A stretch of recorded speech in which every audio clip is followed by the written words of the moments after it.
I just got out of the gym and I thought I'd pick up the camera to record a quick video because I realized that it's 3 months since I have been living in this not even half converted box truck. And I had some thoughts about the journey so far and what people who have done this before often don't talk about. So there's three main things. The first thing that I've realized is that converting this truck from an ex-U-Haul, which is what it was, just a straight up 14-foot box truck, into a living space is a full-time job. For those of you who followed me so far, you will have seen that I have zero experience when it comes to practical stuff. And there's been the urgency of it, of me actually having to get it to a livable space sooner rather than later. So I've had to kind of rush my way through it. My philosophy so far has been, as long as it works and it's safe, then that's good enough for right now. So there's been a lot of things that I've built on the truck that have not been the exact way that I want it, or don't look that great, or they're just kind of wonky, because I've had to kind of speed through it just to get it functional. If anyone is beginning this journey and wanting to do this for themselves, if you can do it whilst not living in it, do that. Because it makes it way easier that you can just turn up, you've got your job site that's already set up from the night before, and you can just dive right in. Whereas if you are trying to also live in it, it means that you have to tidy it up so you can actually go to bed. And then you have to get all the stuff out the next day. Yeah, it's full-time work, and if you can do it whilst staying somewhere else, do that if you can. Don't just anticipate doing this at weekends. This is going to be evening and weekends. One of the professional van builders, people who've done it multiple times, estimated around 250 hours of work, depending on the complexity of your conversion. And I want to be clear that this is from a place of, this whole channel is me learning. I am not an expert. The whole point of this has been to get myself out of the comfort zone and into learning mode. And it's definitely been a weird juxtaposition. The discomfort, as much as it's uncomfortable at the time, has been so eye-opening in terms of just understanding what is achievable throughout these moments of discomfort. This is life. This is the experience, and I'm enjoying the experience despite the downs as much as the ups. The second thing that has really stuck out to me is how radical this lifestyle is. I kind of knew it already, and I had certain expectations of it, but it didn't really click with me because I think I knew it conceptually, but I didn't know it experientially. I hadn't experienced it. It's very different when you're actually in it and you're experiencing it and you're like, oh wow, this is radical. I think for me, it was quite a culture shock to have had the shift in lifestyle, plus I've had to be running my business full-time at the same time as full-time conversion as well. So all of that together has been a real perfect storm of just a lot happening at once. So it's taken a lot emotionally to really make sure that I'm keeping myself balanced. I'm really paying attention to my body and my mindset to make sure that I'm coping with all of those stresses. I feel like I'm getting into a better place now, and especially as the build gets more and more done, that's just one thing off my plate.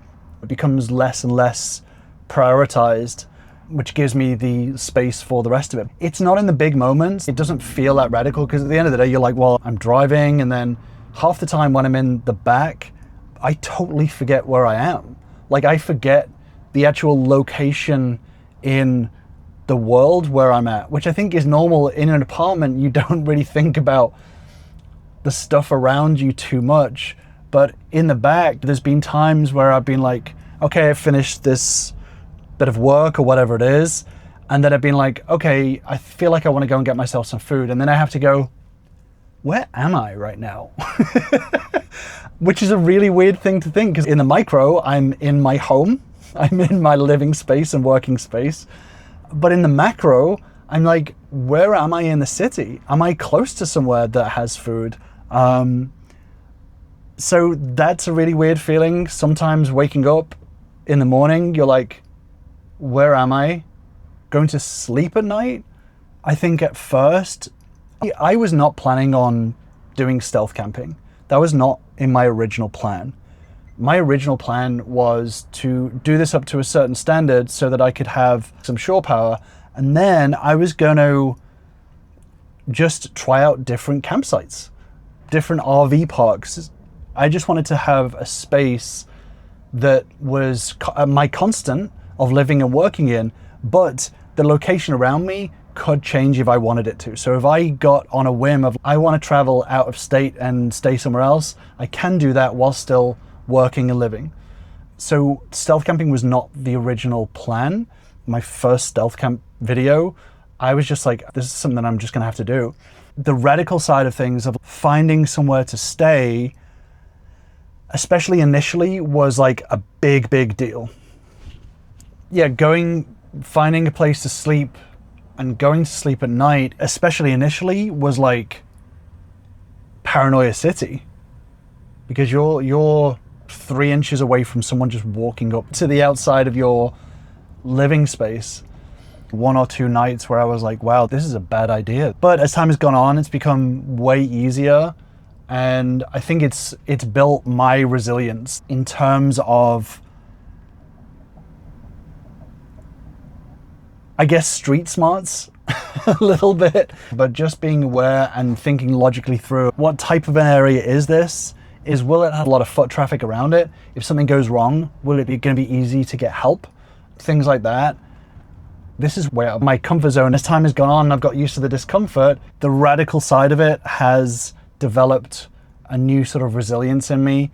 But that leads me on to my third point, which is, because it is quite radical, and it is a very different way of living than living in the suburbs or living in an apartment or anything like that, I feel a lot more connected to people in the community because I'm interacting with people a lot more. I actually thought I was going to be more isolated, but it's the exact opposite.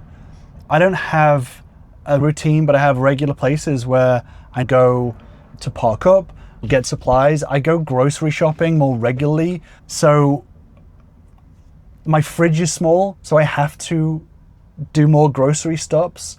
But this has meant that I've been speaking to people a lot more. I have my gym that I go to, and I see more regular faces, I have more conversations and get to know people more. The people that do know what I'm doing have been genuinely interested and quite intrigued. So that's been a nice little sort of outcome. I just feel a bit more liberated in speaking with people, and there's a part of me that feels so far out of the social norm loop because it's such a radical life that it feels like it full circle, where I actually feel like I can appreciate people more. I feel because I'm so untethered from the normal sort of loop that I appreciate the loop a little bit more, if that makes sense. So they're my thoughts after 3 months of doing it. It's been an interesting journey so far. I'm certain that there's going to be more interesting events that will happen along the way. I feel like a lot of people, this is not something that I heard when I was starting this journey and I was researching it. I didn't hear many people talk about this side of things. I'm going to get back to work. I am clocking out.